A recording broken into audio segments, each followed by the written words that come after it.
Good morning. Welcome and thank you for joining us for our Northern Light Health Business to Business Zoom conference. In Maine, vaccinations are well underway and people are still getting COVID-19, all offering ample reason for people to feel anxious. Today, we'll get an update on the latest COVID-19 information, learn about what to do if your business has an exposure, and how to prepare for your team being offered vaccinations. I'm Dr. Ed Gilkey, Senior Physician Executive at Northern Light Beacon Health. I'll be your moderator for the next hour.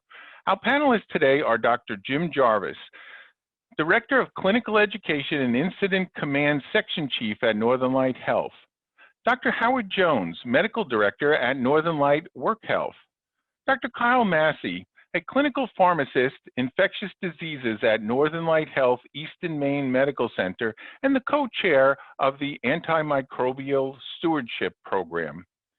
Yamaya St. Clair, Employee Assistance Program Counselor at Northern Light Health Workforce. Before we get started, I will read our legal disclosure. The coronavirus pandemic is an ongoing, continuously evolving situation. Northern Light Health encourages everyone to follow federal and state governmental guidance and mandates. Northern Light Health does not know the particulars of your situation, so the information presented today is general in nature and is based upon Northern Light Health's own experience, which may or may not apply in your specific situation and which may be revised as we learn more about the coronavirus. Accordingly, following any guidance Northern Light Health presents today in no way guarantees that you, your employees, and/or your customers and clients will not contract or spread the coronavirus. In regard to employment, every situation is unique and must be reviewed on a case-by-case basis to ensure compliance with the law. The information presented should not be taken as legal advice, and you need to retain your own counsel to review specific questions regarding employment situations and/or accommodations in your organization. A reminder, this hour is for you. If at any time you have a question for one of our panelists, please use the chat function. I'll keep track of your questions and have our speakers respond. Also, I hope each of you will take a few minutes immediately following our hour to answer our quick 5-question survey. Your input directly affects our topics and helps guide our future conferences. Today's format is a bit different. Our panelists will briefly share some key information. Then we'll offer 2 scenarios dealing with exposures and vaccinations. Our experts will address the essential components of these scenarios focused on the business concerns. After the scenarios, we will have questions and answers. First up is Dr. Jarvis, who will provide the latest information on COVID-19. Dr. Jarvis? Hi, good morning, Ed.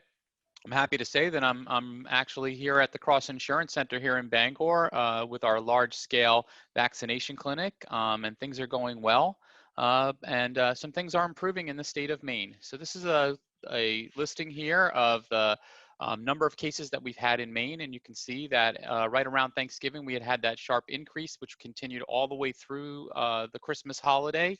But that peak is starting to come down, which is good news for us. At the same time, we're also seeing a decrease in the number of hospitalizations. Some concerning news, though, is those people who are being admitted to the hospital seem to be sicker than they were earlier on in the pandemic, and we're starting to see a lot of use of those ventilators. And if you remember, about a third of the way through the pandemic, we had determined that people on ventilators did not do well, and we're doing everything we could to keep people off of them. So this is a little bit concerning to us to see that people are being sick enough that they require ventilation despite all of the great things that we now know about this virus and can do to treat it. So it's something for us to continue to watch. As we move on, some things that I think is really important for people to see. If you look at the graph there on the left, that table there talks about who it is based on population age that actually has been transmitting the virus. And if you look, those key demographics there, that people between the ages of 20 and 50 are the ones who are spreading the virus the most, and they only represent about 39% of the population. But then if you look at the table to the right, that talks about the number of deaths. And if you see the people who have died, the rate of death significantly increases with age over 55 and certainly over age 85, where they only make up 0.3% of the population, yet represent almost half of the deaths in the United States. And so when we talk about your businesses and your industries, it is probably your employees that are in that age category or your customers that are in the age category of 20 to 50 who are most likely to have the virus and maybe not have symptoms. And so that's the reason why it's important that we screen everybody as they come into our buildings and that we insist on people wearing face coverings and practice social distancing. Remember that the spread of the virus in most of our businesses occurs in those break rooms when people bring down their masks in order to eat and drink, often let their guard down regarding social distancing. And so that's why that's a key area. Next slide, please. So let's talk about vaccines because it's exciting. Like I said, I'm here at the Cross Insurance Center where we're hoping to vaccinate 1,100 people today, most of whom are over the age of 70. Well, how good has Maine been in this endeavor? So if you look at this chart, the darker the green is, the better your state is doing. And you can see that Maine is one of the leading states in being able to vaccinate people. But the numbers aren't as great as this graphic seems to show, because only 8.9% of the population of Maine have received their first shot. But it is happy to say that 3.1% have been fully vaccinated with both doses, whether that be Moderna or Pfizer. The scary thing is 8.9% of your population is leading the country. And while we're doing great, we have a long way to go. And I think that's the take-home message from this slide. Maine is doing a great job in utilizing the vaccine that's come into our state. We just don't have enough vaccine, and it's going to be a slow process. So really, we're preaching patience on that. And with that, I think I'll turn it back over to Ed. Okay, well, thanks, Jim. Next is Dr. Massey, who will provide the latest information on vaccinations. Kyle? Thank you, Dr. Gilkey, and it's a great segue into my section, Dr. Jarvis. I appreciate that. So in Maine, currently we're immunizing healthcare personnel and staff and residents at long-term care facilities and a certain segment of the population that takes care of or frequently interacts with high-risk patients, as well as now expanded to Mainers over 70 years old. As Dr. Jarvis described, in Maine, we are doing pretty well in terms of the percent of folks that we're getting this vaccine out to. And I updated these numbers this morning for February 4th. And so as of February 4th, 226,000 doses have been distributed to Maine, and of those, 167,000 have been administered in our clinics here in the state. This puts us in line with most other states, and actually we're starting to pull ahead of that pack as we've rapidly expanded our vaccination capacity. I don't have the numbers for all of Northern Light, but I do know how we're looking at EMMC. And so to give you an idea, since the first week of the year, we've nearly tripled our weekly ability to administer vaccines within our vaccine clinics. And Dr. Jarvis is at the Cross Center, which isn't factored into these numbers. And so that is obviously continuing to grow as we've expanded into larger vaccine sites. This has been possible not only thanks to the tireless work from our pharmacists and nurses and physicians at EMMC, but also some amazing community involvement. I think it's really important to recognize the students that have gotten involved in this from many of our local schools of nursing, including the University of Maine, the Beale School of Nursing, Eastern Maine Community College School of Nursing, and the student pharmacists at the Husson School of Pharmacy. Next slide, please. Now, the specifics and timing of this next phase of vaccination as we move into larger groups of the population still remains in flux. The federal government has given each state the authority to determine how and when to implement additional phases, and states are typically basing that decision on the availability of vaccine, the capacity of that state to administer the vaccine, and then focusing on those who are at highest risk for adverse outcomes with COVID-19, but also trying to maintain an equitable access to all of our state residents. For Maine businesses, it's important to recognize that while vaccination may not be open to the general public for maybe even several months to come, phase 1B will include adults, both 65 to 69, and some adults with high-risk medical conditions. The specifics of those groups is still, again, to be determined, but those groups make up roughly 50% of the U.S. population. And here in Maine, depending on which county you're residing in, makes up between 33 and 57% of the population. So a relevant portion of your workforce may be eligible in the near future for vaccination, even if it's not open to the general public. So I'd like to provide some considerations for businesses to help prepare. Now, this is by no means all-inclusive and largely based on our experiences here in vaccinating healthcare workers. But start planning now. That's probably the most important thing you can do. Consider things like, how will you identify eligible or vaccinated employees? You may need to consider privacy laws, equal opportunity rules, union contracts or consult legal consultation to see what it is you can and cannot ask of your employees. But developing that list helps you to understand how many folks within each of your departments may be affected when they become eligible for vaccination. Set your workplace expectations for vaccination. What will they be? Whatever they are, whether it's requiring vaccination or requiring certain measures if you aren't vaccinated, it's important to communicate that and make your employees aware so that they have understanding and there isn't a ton of confusion in your workforce. And then how will you manage timing of vaccine administration and post-vaccine absenteeism? Of course, temporary mild side effects are common after these vaccines, but many of them do overlap with COVID symptoms and may also sideline folks for 24 to 48 hours after receipt of the vaccine. So consider things like, will you stagger vaccination or how will you stagger vaccination within your departments? Encouraging vaccination at the end of the workday or prior to days off. And then have a written process for how you're going to manage and respond to side effects, like when should employees stay home, when do they need additional testing versus coming to work. And then have a written policy around how you'll use sick time in response to vaccine absenteeism. You can follow the Maine and federal CDC. More guidance will continue to be published from them, and they have a set of toolkits, and we'll continue to add toolkits there for businesses to help prepare. And with that, I'd like to pass it back to Dr. Gilkey. Well, thank you, Kyle. Next up, we're going to poll our audience. So here's our first question. What actions, if any, has your business had to take as a result of a positive COVID-19 employee? So we'll open up the poll now and see what you have experienced.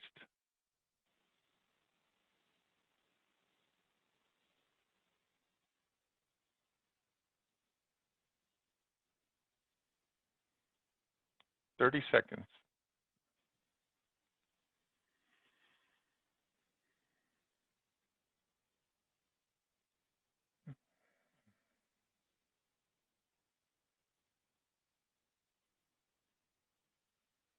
Okay, I'm going to close down the polling now. So let's take a look what we find. 15% of our participants today have closed the office for an extended period of time. Stayed open but sent more than one employee home who may have been exposed. So we have about 50% of our participants have experience with exposure. So that might actually define the question period a little bit later. Business as usual with close monitoring for 8% of our group. And finally, 39% have not had a positive COVID-19 employee. So we're going to focus on that 39% and take into consideration that 50% of our group actually has had experience. Okay, well, thank you for that. And now we'll move on to our first scenario. So here's our first scenario. Mary, a teller at Blueberry Credit Union, comes to work on Monday. She didn't think much about how she couldn't smell her cinnamon apple oatmeal at breakfast. It was a particularly busy Monday, and she helped about 30 customers. She enjoyed seeing them and her dozen colleagues throughout the day. On Tuesday, she woke up exhausted, achy, and burning up with a fever. She called work, and they referred her to be COVID tested. By day's end, it's positive. Mary has COVID-19. Mary immediately calls her supervisor and shares the news, and passes along that a few of her family members she had seen the week before also came back positive.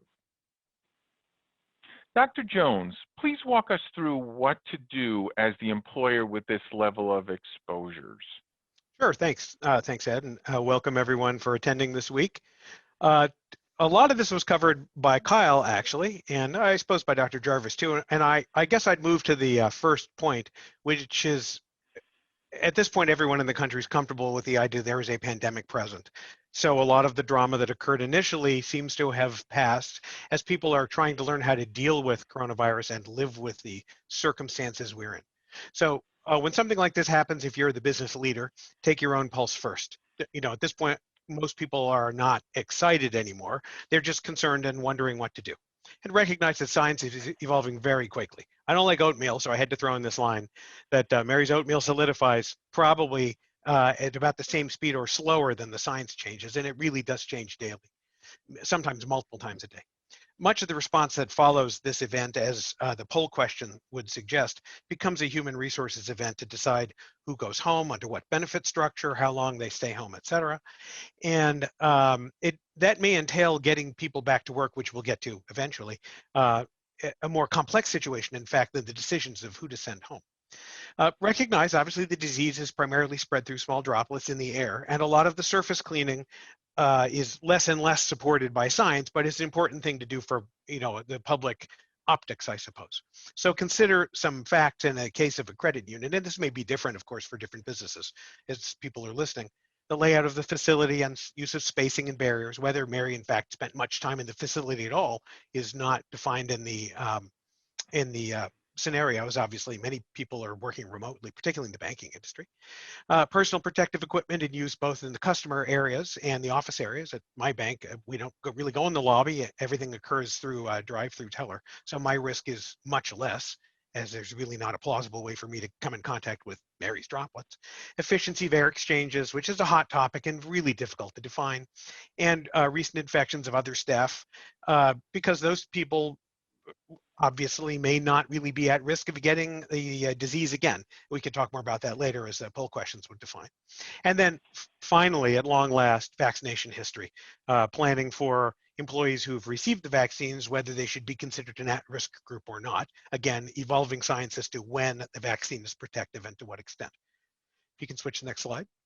The Maine CDC has identified an outbreak as 3 or more positive employees.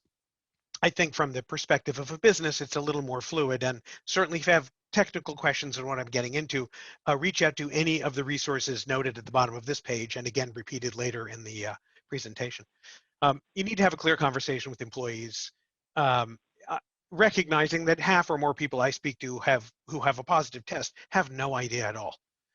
They have an issue of their own families and other potential exposures they may have at home outside your concern at the workplace, but the discussion needs to happen anyway. And then identify the employees in 2 groups. Again, and in this scenario, maybe the group of truly exposed high-risk people is small. So employees working in the closest relationship to we'll call her the source person, who may be protected, or maybe go in the break room and take down their mask and aren't protected. And those distinctions are really important. And again, what we've noticed in industry and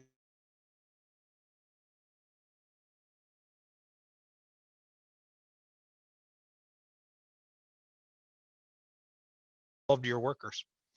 Considering the setting again, is there PPE worn? Are people 6 feet apart? Are there physical barriers between people? All of which can protect and help define who's at higher risk or who's at lower. Many employers frankly test everyone, and they just take away the whole issue of we don't know who wore their mask or when. And they of course would remove any symptomatic employees from work right off the bat, so they don't stay there waiting for their test to come back. And testing is, everyone has probably noticed, it's become easier to get now and a little faster turnarounds, but it still takes a little time to sort this out. Transition to remote services, if you haven't already, immediately. Concentrate on assessing particularly exposures without proper PPE and those who are closest, because they're at greatest risk of developing disease. Basically, the folks who are removed, and this guidance from CDC is literally changing as we speak, could be tested serially, that is every few days for a few tests to decide who's negative and who remains negative to keep the business open. And then consider the HR policies, as Kyle mentioned, to support absences if needed. Again, it's really hard to wade through the specifics of these scenarios, and the scenarios really differ dramatically from place to place. So I'd certainly invite everyone to use any of the web resources at the bottom, including contacting Work Health or any portion of Northern Light if we can be of assistance. Well, thanks, Howard. Sure. Yamaya, what should the employer consider and do about the anxiety the employees are likely experiencing in this scenario? Yeah, thank you. Despite an employer's very best efforts to create a safe work environment, we know these workplace exposures do happen. And even sometimes when a workplace exposure hasn't happened, some employees may be fearful to come to work based on, just this generalized anxiety of contracting COVID-19. So the key for employers is to recognize that this is a very unsettling time and that everyone processes difficult, stressful situations differently.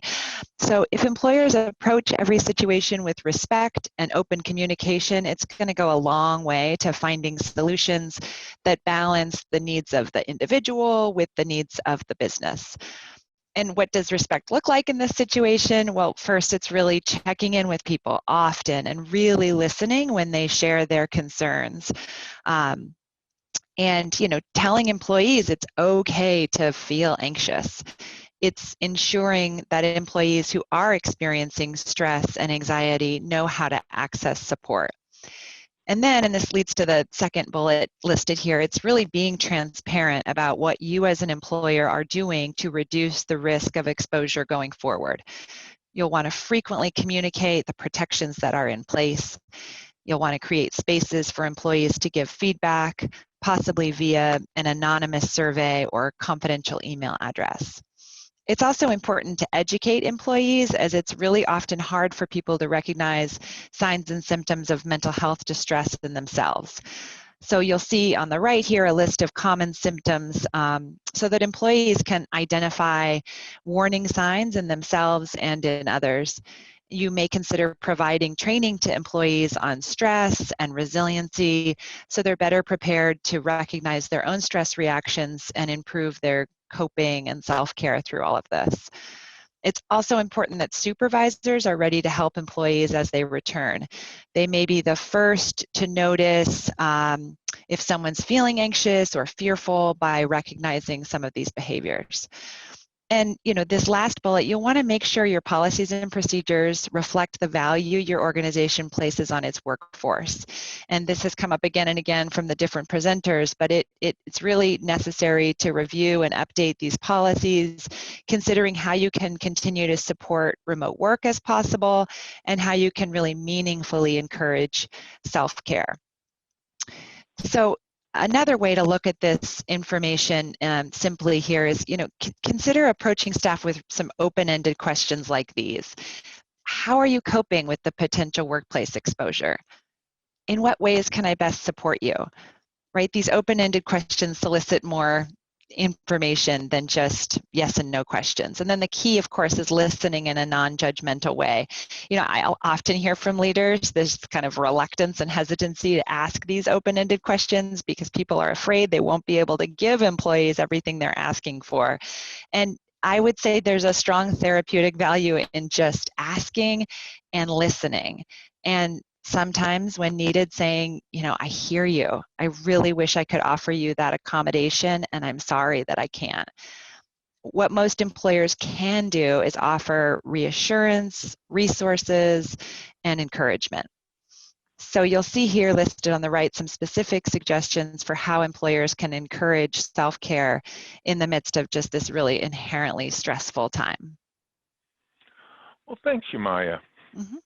Dr. Jones, please wrap up this segment by helping employers know what to do about safely returning people to work. That's a really good question. Return to work has really become complex. And I noticed this question in the chat I'll respond to in a minute, kind of peripherally on the topic. The most important things to do really are to communicate openly. I think everyone would acknowledge that we went from a period early in COVID for a variety of reasons when there was very little guidance to a point in which there's tons of guidance, and the guidance doesn't always match. That really makes it complex, and we've chosen, I think most people have chosen, absent any other coherent guidance centrally, to follow their state CDC. So Maine CDC guidelines are very useful. They change, of course, as everyone's knowledge changes on the topic. So you can follow the Maine CDC guidelines for return to work. Basically, there are criteria for employees with a positive test for return to work. They do not, at this point, involve a retesting strategy. That was early in the corona pandemic, which seems like an eon ago, which I think was only 6 months ago, when negative tests were used as a criteria to come back to work. That is not a useful strategy because many people can stay positive for weeks or even months after after they've left the contagious period.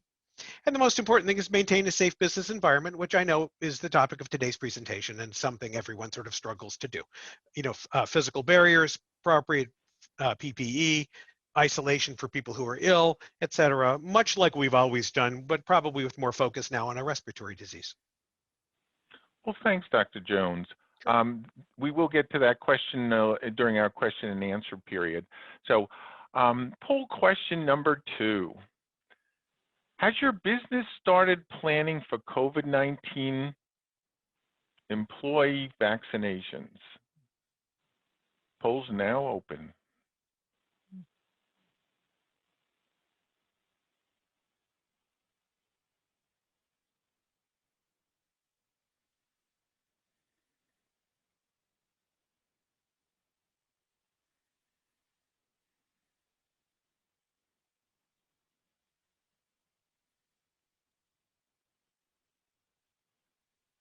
Ten-second warning.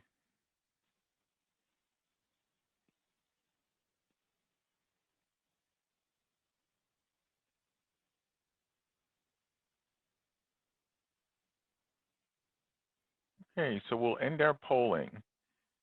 So has your business started planning? Yes, we are in the initial planning stages, 29%. Yes, we have a completed plan in place, 14%. So that's quite a few people planning already. No, we will begin planning soon at 22%. No, and we are not sure where to start. So we have a predominance of people who are considering planning or would like to get some direction on planning. So we'll focus on that, appreciating that some are well into planning. This may just reinforce what you're doing is effective. Okay, great. Let's move on to scenario number 2. Lobster Claw Insurance Company just got word from Maine CDC that their employees are eligible for vaccines. They have 4 locations with 400 employees across the state. What do they do to get their employees vaccinated and also continue to run their business? Kyle and Yamaya, please tell us what employers should focus on as vaccinations become available and the anxiety that they may see as the reality sets in for their employees having to make their decision. Kyle and Yamaya?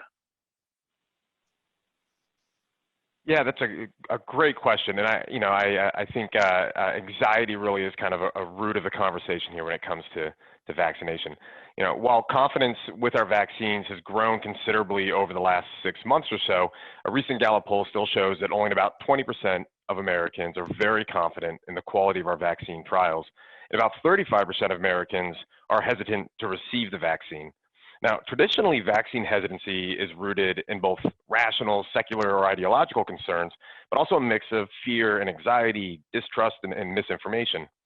In the setting of this global pandemic, that fear and anxiety is amplified. It's not just a viral pandemic, it is an anxiety pandemic.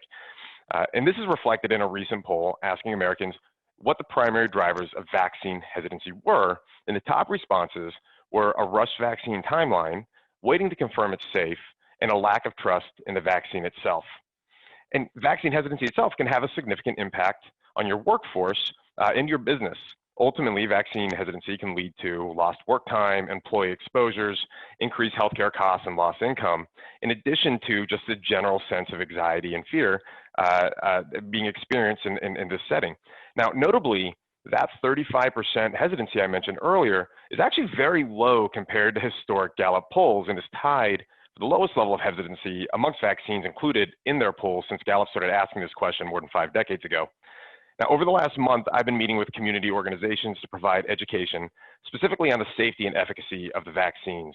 And we've surveyed staff members before and after receiving the education. Now, this is unpublished internal data, but interestingly, the number that we saw for folks that were likely or very likely to receive the vaccine was nearly 70% of respondents, and about 5% is unlikely or very unlikely. And this is displayed in the graph in the bottom right corner, with the pre-education responses on the left and the post-education responses on the right. It's not surprising, though, that the education itself, given that so many folks were already on that side of, yes, I think I'll receive the vaccine, that the education itself didn't make a significant impact overall on these numbers. But the biggest shifts occurred in the groups who were either neutral or just likely to receive the vaccine before the education. And when asked about the level of understanding in the vaccine across multiple domains, which is noted, the responses are noted in the top right graph, we noted a very positive shift from before to after the education. Now, lack of information and understanding can be a big influencer on anxiety, but ultimately education is only one of the tools that can be used to address this. And understanding of the vaccine is only one piece of the multifactorial driver of workplace anxiety. Fortunately, we have with us today Ms. St. Clair, who is an expert in the area of workplace anxiety. I'm hoping, Yamaya, I think we'd love to hear your input on this topic as well.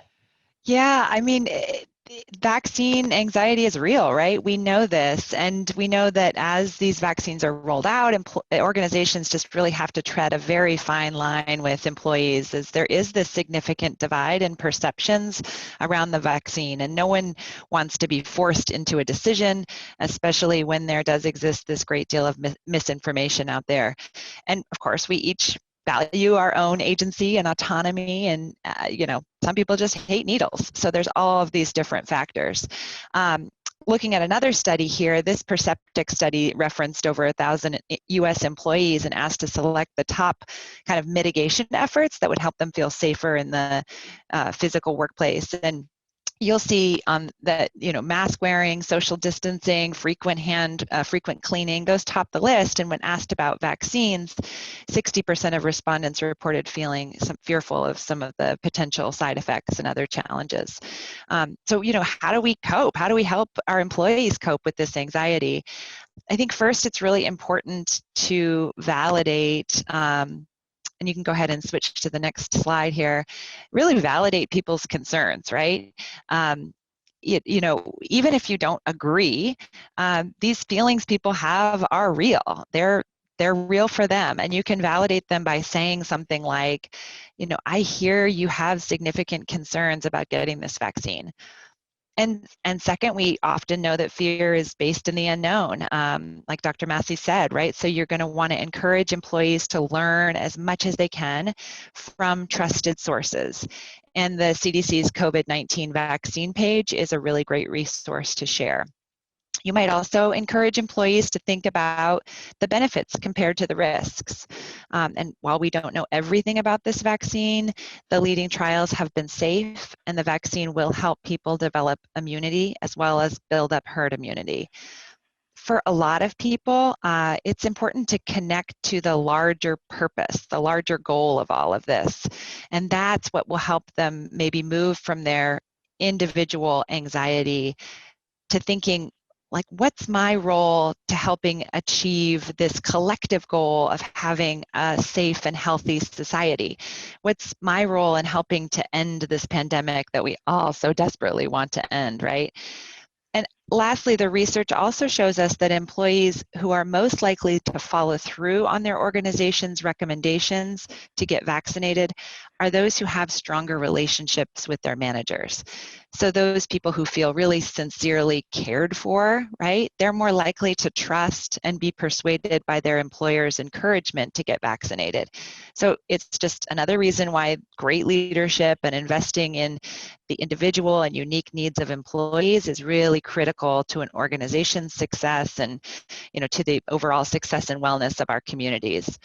And, just recognizing these are really tough conversations often, and it requires a lot of leaders. So when in doubt, just stop and take a breath and get grounded yourself before attempting to help others ground their anxiety. So next slide. Yeah, and there's a great point in there around connecting these conversations back to the larger societal benefit. And I think in terms of vaccination, this has always been a piece of the conversation, but I don't know that it's ever been so in the forefront of the conversation as it is during this pandemic. And I think if you go back to the slide if you think back to the slide that Dr. Jarvis presented earlier on, showing the disproportionate amount of transmission occurring from one segment of the population, and then the outcomes of that disproportionately affecting another segment of the population. That really highlights how the decisions that we're making, personal decisions, are then impacting the larger society. And so keeping that in mind, so what is it that for business leaders, what can you do now to start planning? Well, you want to start looking at things like education, support, engagement, and communication strategies to help address uncertainty and anxiety in your business. Identify resources and make these available for your staff. There's a ton of free online tools from the federal and Maine CDC, as well as the Northern Light website. And you can also look for local content experts, either through your health plans, through local health systems, who may be able to provide recorded or in-person education, which is something that I've been doing with some of the local groups. And I know there's a ton of other resources out there and folks out there interested in doing the same thing. Engage and support your staff. And if you're not sure where to start, consider simply having conversations using questions and techniques described by Ms. St. Clair earlier, or even just surveying your folks to better understand, what are your concerns and questions, and acknowledge and address those and respond to those concerns. Work with your HR departments or other relevant stakeholders at your organization to set clear policies and expectations around vaccination and communicate these to your staff. Consider engaging relevant leaders in your organization in this process. I mean, some of the most frequent questions I get from the public revolve around workplace policies like, will vaccination be required? When can I vaccinate? How will they find somebody to cover for me if I have to take a day off? Will that day off be covered by my PTO, or do I have to use a sick day, et cetera? And as Dr. Jones so eloquently stated, I think I want to make sure I get this right. So science is evolving faster than Mary's oatmeal congealed. So this is one of those situations where it's not just a one and done, get the information out there and move on. You need to build vaccines and vaccine planning into your regular communications and keep your employees up to date to really help stay in front of anxiety and keep your folks informed.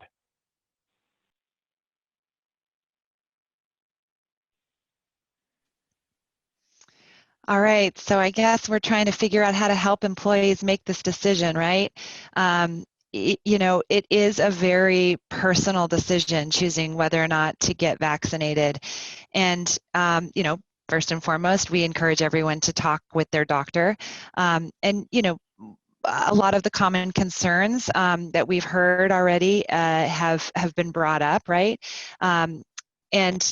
So what do we do about it, right? We can encourage people to do their research and to stay up to date by looking towards officials that they trust, by weighing the benefits versus the risk, by really making the decision that's best for each individual, and really just helping people make an informed decision that works best for them. I know that I'm thrilled to have had my second dose this morning, and that's the very best decision for me and my family and what I believe to be the best for our community.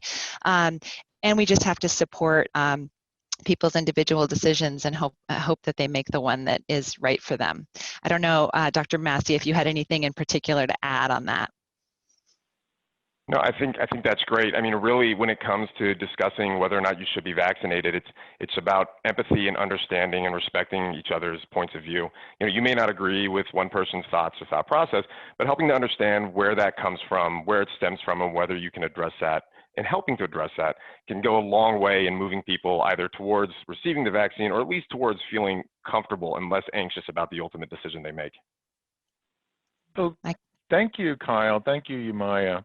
I'll add my 2 cents to that too, because it's on everybody's mind. So I've certainly been in I guess, completely involved in vaccinations during this whole period of time, and had to make a decision based on my understanding of things for myself, which I have received my second dose, so I'm done.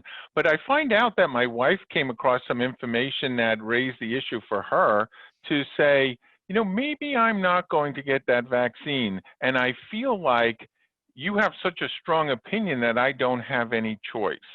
So we spent our time talking about her having a choice, and that we will make decisions for us based on whether she chooses to have a vaccine or not, but I would support her in any way, but certainly provide the information as I understand it to make sure she makes an educated decision. So I think we're all going through that. So now let's focus on your questions. I will group similar questions together so we can address as many questions as possible. Our first question is for Dr. Jarvis. The numbers are improving, mostly. Is the end of this pandemic in sight? Jim? So as we've talked about before, Ed, I don't have a crystal ball, but we've been pretty close in predicting things. This pandemic is not close to ending. I will continue to stake my claim that through the entire calendar year of 2021, people will be wearing masks. We will be asking them to social distance, and we will be limiting large-scale gatherings. That is our single best ways right now to not only fight the pandemic, but then to keep it under control once we do turn that curve. Vaccine will play an important role, but vaccine is going to be a slow rollout. Even if today we meet all of the goals that President Biden has put in place, it's still going to take many months for us to get enough people vaccinated that we have the overall amount of virus circulating out in our communities to a low enough level. And then there's the issue of mutations. So we do know that there are several variants that now are becoming the dominant strain in other countries, one of which in particular is far more infectious than the dominant strain currently in the United States. Thankfully, it's not more virulent, meaning that it doesn't cause more severe disease. But if more people become infected with the virus, we'll have more people with severe disease. It's just a matter of math. And so that's a concern. So I expect that we will have at least a third wave between now and summertime. We're prepared for that, but that's my best guess. Thank you for guessing, Dr. Jarvis. So we have a comment here. I'm not sure how an employer will have access to vaccines, so let's kind of address that. I think if you're a healthcare entity, you will perhaps have access to vaccines, and a lot of our experience at Northern Light Health is based on that, and we're coordinating the mass vaccination of people as well. But for most, I think you won't have direct access to vaccines. Right now, the supply is what's driving all the decisions, and that's why it's all centralized.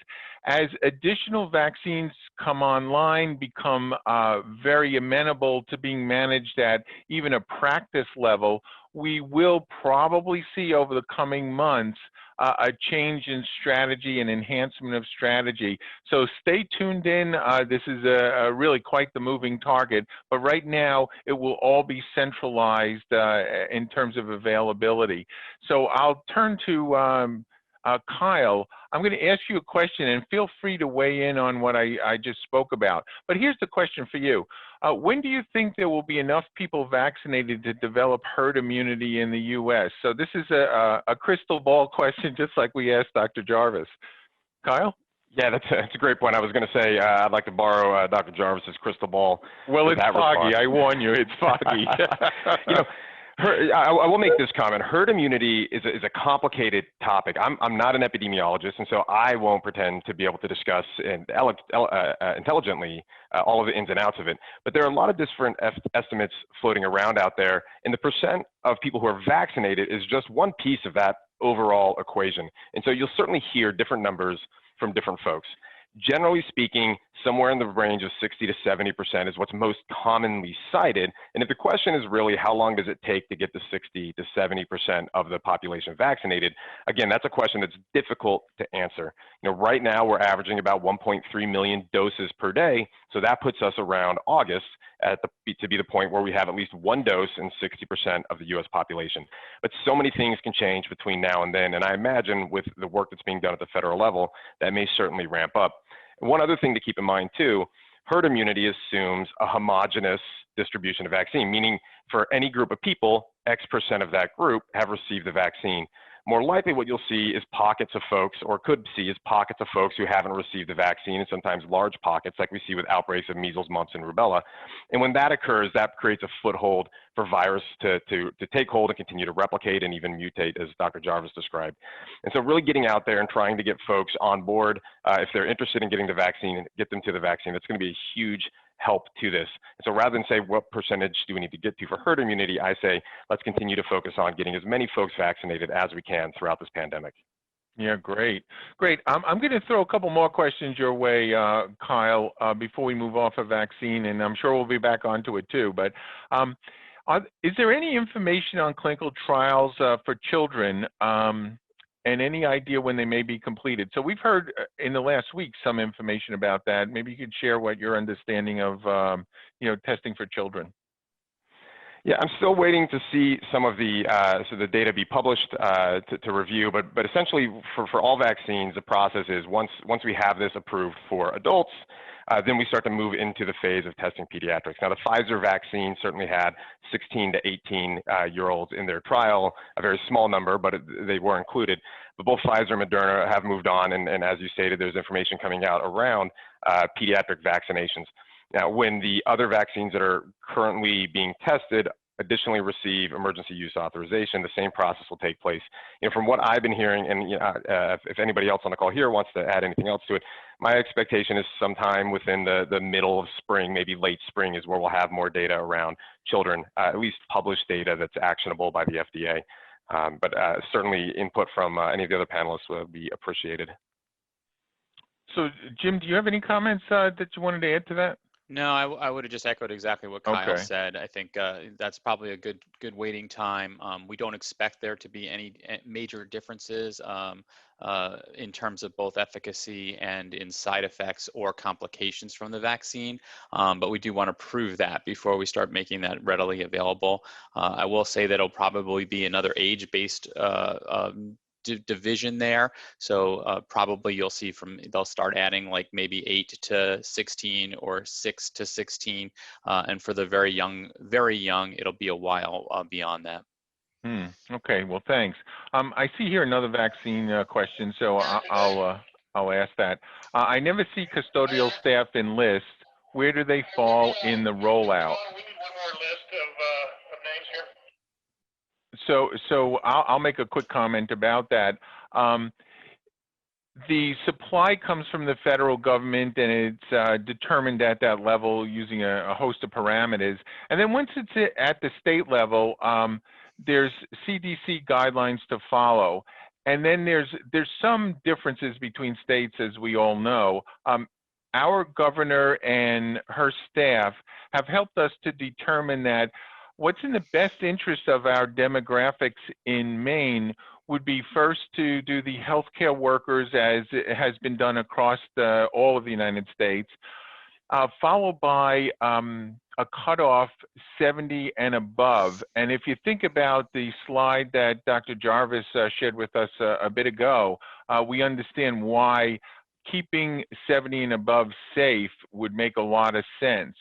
So when you talk about a given job description, if you will, custodial staff, then it breaks up further into, well, are they in the healthcare environment where they're going to be exposed to COVID-19 patients directly? Is it something else?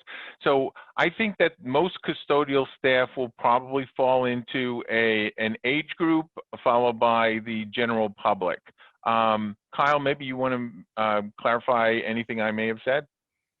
Yeah, I don't know that I have the right insights to clarify that exactly. Certainly some custodial staff will fall into some of these subcategories of critical workers, I would assume as well, or at high risk of exposure. But I know for the Maine CDC, I don't think that category of vaccine eligible population has been clearly defined yet. So just echoing what you said, there will be custodial staff that fall into many of these categories that are upcoming, but as a singular entity, I'm not sure where that is. But I do want to say, by the way, real quick, there are plenty of folks out there that have had just amazing contributions during this whole pandemic, and I think custodial staff are some of the unsung heroes at a lot of these organizations, the ones that are getting in there and disinfecting and cleaning and working behind the scenes. So we appreciate the work of all of the custodial staff and all of the other staff out there that don't necessarily get the front headlines in the news every day. Yeah, I think we were all appreciating we're in this together. we just all have slightly different jobs. So actually, I have another vaccine question, and I'm going to send to you, Dr. Jarvis. What is the best way to help seniors get their appointment to get the vaccine? They are having trouble getting through online or by telephone. Yeah, and this is one of those double-edged sword kind of things. In one way, we are delighted that there is such demand out there for vaccine, but at the same time, the supply does not meet that demand, which then makes people more anxious, and it makes it more difficult for us to get through. And I see Yamaya shaking her head there in agreement. It's a good thing that we have vaccine. We just don't have enough to meet that demand.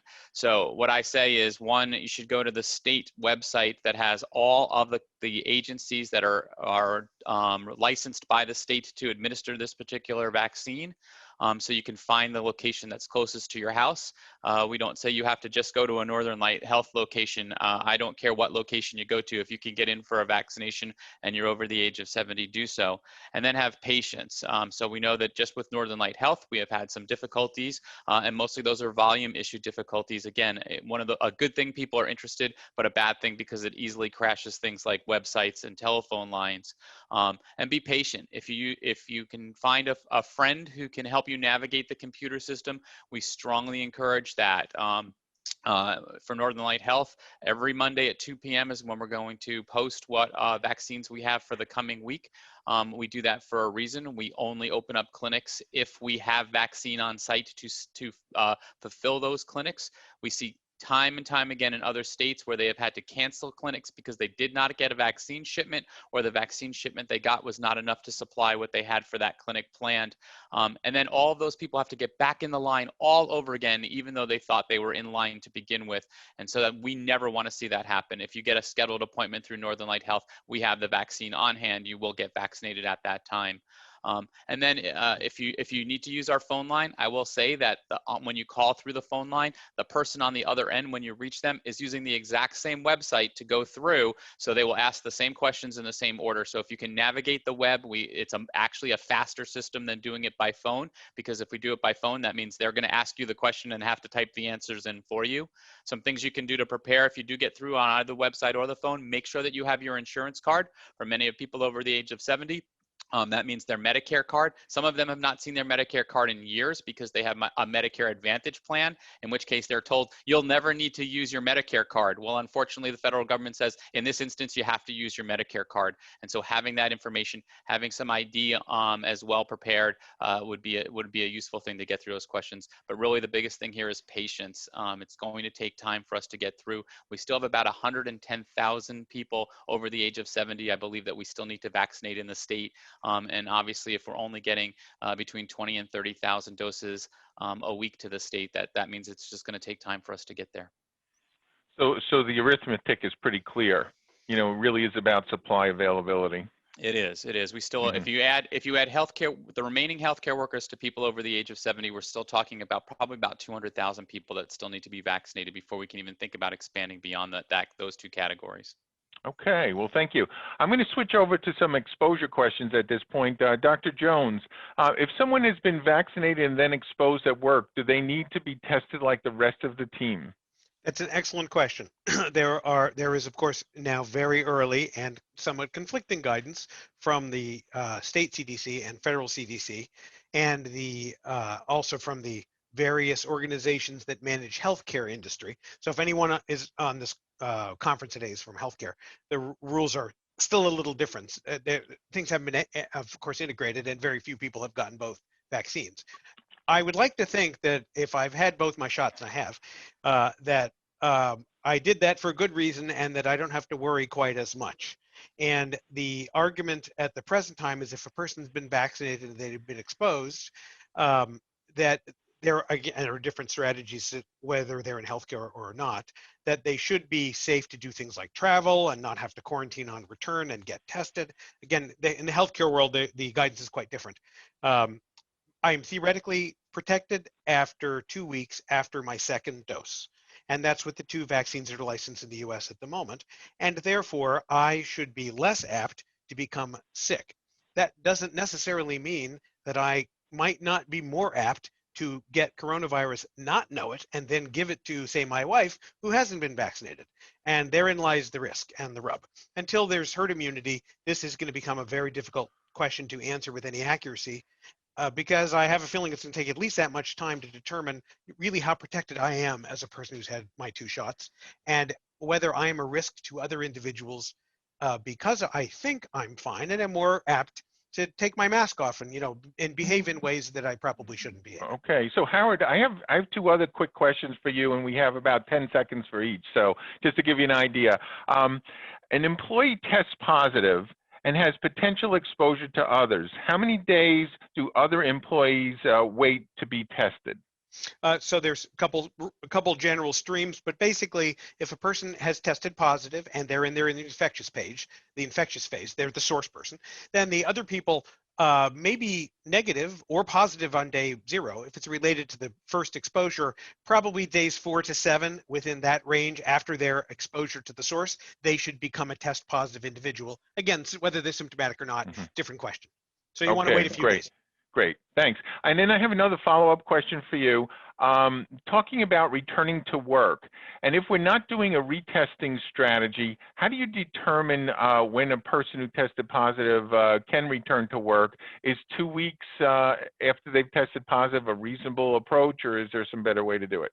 Well, it actually can be faster than that. The science seems to suggest that by day 10 after a positive test, a person is no longer infectious. Therefore, they can safely return to work and not put their coworkers at risk. So 10 days, as long as the person who was ill, the source in this case, wasn't severely ill, intensive care unit ill, at which point the guidance is longer. If they've had no test, it's a 14-day time period of out. But once they've had a positive, 10 days is considered sufficient for the vast majority of people. Excellent. Thank you, Howard. Kyle, this is just a quick vaccination question for you. Will employers have to track those of their employees that have had the vaccine? And if so, is there medical information issues related to that? Actually, I don't have a clear answer on that, and Dr. Jones or Dr. Jarvis may have better input on it. I'm not aware of that being a requirement myself, though I don't follow closely with employee health pieces of it. Okay, great. Thank you. Umaya, I have a question for you, and we have about a minute or so for this. Umaya, there's certainly been a lot to be anxious about. Do you see people's resilience wearing out? I am a big fan of holding multiple truths at the same time. So yes, and we've seen a great display of stress tolerance and resiliency throughout this pandemic. But this is really hard, and there's a chronic nature to this that's very different than prior stressful events that people may have experienced in their life when they've had an event or maybe a stressful period that they could begin to recover from relatively quickly. And it's the unknown nature of this that really lends itself to that anxiety. We think of stress as a response to a kind of an external cause, like a tight deadline at work or something, whereas anxiety is more, kind of this persistent feeling of apprehension or dread in situations that may or may not be threatening. And that's a lot of what we're dealing with here is we're not exactly sure a lot about what may be challenges coming to us. And these chronic threat responses, they escalate many of the same symptoms associated with post-traumatic stress. We're seeing a lot of people with sleep problems, irritability, difficulties concentrating, this kind of hair trigger startle response. And that's becoming more normal in abnormal times. And so really normalizing that can be very helpful, and really making help accessible and destigmatizing that is essential through this, And fortunately with telemedicine, and telecounseling and all of that, there are some more opportunities for people to access the help that they need. So as an employer, really making those resources available and directing people to things like 211 can be great. Yeah, great. Well, thanks, Umaya. I have another very quick question for you. Maybe you can answer it in under 30 seconds, but would it be helpful to talk with employees about their concerns about exposures and vaccinations ahead of time? Definitely. over communication is not a problem in this in this situation. Dr. Massey had a number of great suggestions for looking through how to plan for this, but preventative work here is going to just help tremendously in the long run. When we don't know the answers, we fill in the blanks with the worst possible scenario. That's just what we do as human beings. And so filling in the blanks as best we can for people will really help lower their anxiety. So being proactive is better than reactive in this circumstance. Amen. Well, we all wish we had lots more time, but we're coming to the end of our hour here. We've included some tools for you at the end of this presentation. Thank you all for joining us, and thank you to our speakers. I hope this hour has been a help to support you, your employees, and our communities to safely manage your business. Just a reminder, we will be emailing you a survey right after our conference. Please be sure to give us your feedback so we can continue to provide relevant information. Our next session will be on February 18th, and we'll focus on reducing risk of exposures in the workplace, prioritizing mental health during the pandemic, and the latest on COVID-19 and vaccinations. So we know that's a very dynamic situation and look forward to seeing you then. We will send you the link for this session. We encourage you to share the invitation with your friends, colleagues, and others who might benefit from this information. By working together, we will keep Maine safe. Thank you and have a good afternoon.